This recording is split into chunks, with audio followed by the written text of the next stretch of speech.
Have you ever noticed that some of the most patient people you've met are also some of the most burdened? They're the ones who always wait, always forgive, and always endure. But if you look closely, you can see the strain behind their silence. We praise patience as a noble virtue, but like everything, it has a shadow. When you let that shadow stretch unchecked, patience itself can turn into something oppressive. It often starts in childhood. A child learns that being patient and tolerant earns them approval. This pattern embeds itself deep in their nervous system, and patience becomes a shield. As they grow, it becomes harder to separate endurance from self-worth. They become the steady one, the reliable friend who never snaps. But when patience is driven by fear or a desperate need to maintain peace, it's no longer true patience.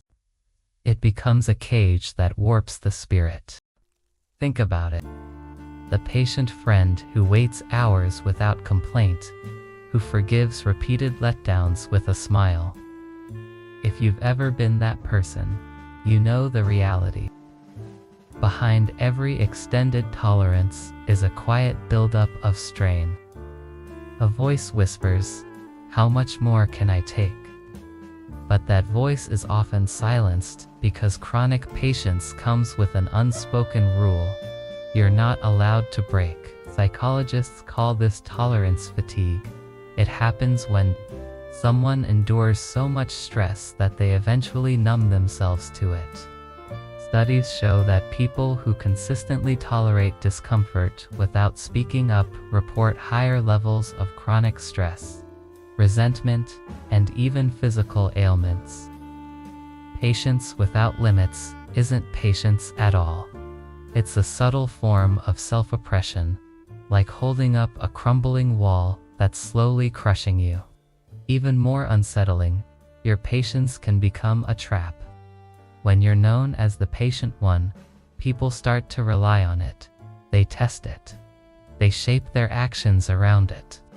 Without realizing it, you teach others that your time is flexible and your feelings are negotiable. The more patient you are, the more you're taken for granted. And being taken for granted isn't serenity. It's resentment disguised as fortitude. Now, this doesn't mean patience is a bad thing. Genuine patience, flowing from inner strength, is a beautiful force. But there's a huge difference between patience that empowers and patience that erodes. One comes from wisdom, the other from old wounds. Research shows that people who habitually suppress frustration through excessive patience experience higher rates of emotional burnout and decreased life satisfaction. We fall into this trap because we don't want to rock the boat, but the cost is profound. Slowly, you lose your voice. You forget what you deserve because your identity has been built around absorbing, not asserting. And this is where the suppressed feelings emerge. Frustration and anger don't just disappear. They accumulate in the shadows. Eventually, they surface in ways you can't control: an explosion over something trivial, passive-aggressive remarks, or a sudden, overwhelming sense of isolation. Every time you hold back your truth to preserve peace, you are not being patient. You are betraying yourself. So why do we do this? Often, it's because we were taught that love is earned by how much we can withstand. Children who grow up in homes where peace depends on their silence carry this into adulthood, confusing tolerance with true patience. But if your patience is costing you your voice, your joy, and your boundaries, it's not a virtue, it's self-suppression. The real question is, how do we embrace patience without letting it crush us? The answer is to balance patience with purpose. Your endurance should serve your growth, not lead to stagnation. Think of it like a bridge. Patience holds the structure, but without limits, it collapses under endless weight. This is where discernment becomes your ally. It's the wisdom to know what is worth enduring and what is not. A discerning pause says, I value peace enough to challenge what threatens it. Research shows that people who practice mindful, patience-balancing endurance with self-advocacy have stronger resilience and lower stress. When they choose patience, you know it's deliberate, not a default. It might feel scary to set limits, and some people in your life won't like it. But dynamics built on your infinite tolerance were never truly balanced to begin with. Psychology has a term for this: pathological patience, where the drive to endure causes harm. It looks like a virtue, but fosters stagnation and fatigue. It's tied to the myth of the patient saint, the idea that real strength means absorbing everything without breaking. But real strength is discerning. It honors everyone involved, including yourself.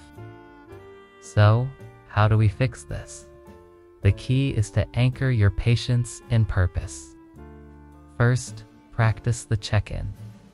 When you feel frustration building, pause and ask, is this worth my endurance? Second, learn to voice your limits calmly and clearly. You can say, I can wait, but I need to know when this will change. Third, reframe your endurance as a strength to be used wisely. Fourth, replenish your reserves with activities that restore you. And finally, embrace impatience. It's not your enemy. It's a signal guiding you toward necessary action. When you anchor your patience in purpose, it doesn't weaken you. It empowers you. You become the kind of person who doesn't just wait, but waits with intention. And ironically, when you treat yourself with this kind of purposeful patience, your patience for others becomes even more profound. You show the world that holding space for others doesn't mean holding everything yourself. That's the patience the world truly needs, not silent suffering, but the courage to endure without eroding. So the next time someone praises your patience, ask yourself, is this coming from fear or from purpose? The answer will reveal more than any amount of endurance ever could. The weight patient people carry isn't their tolerance. It's self-forgetting. Once you lighten that load, your patience doesn't fade. It grows stronger, freer, and more radiant. And that is the truest patience of all.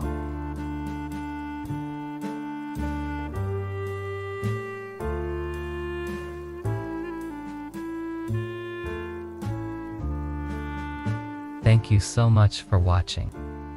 If this resonated with you, take a moment to reflect. That's where real change begins. See you next time.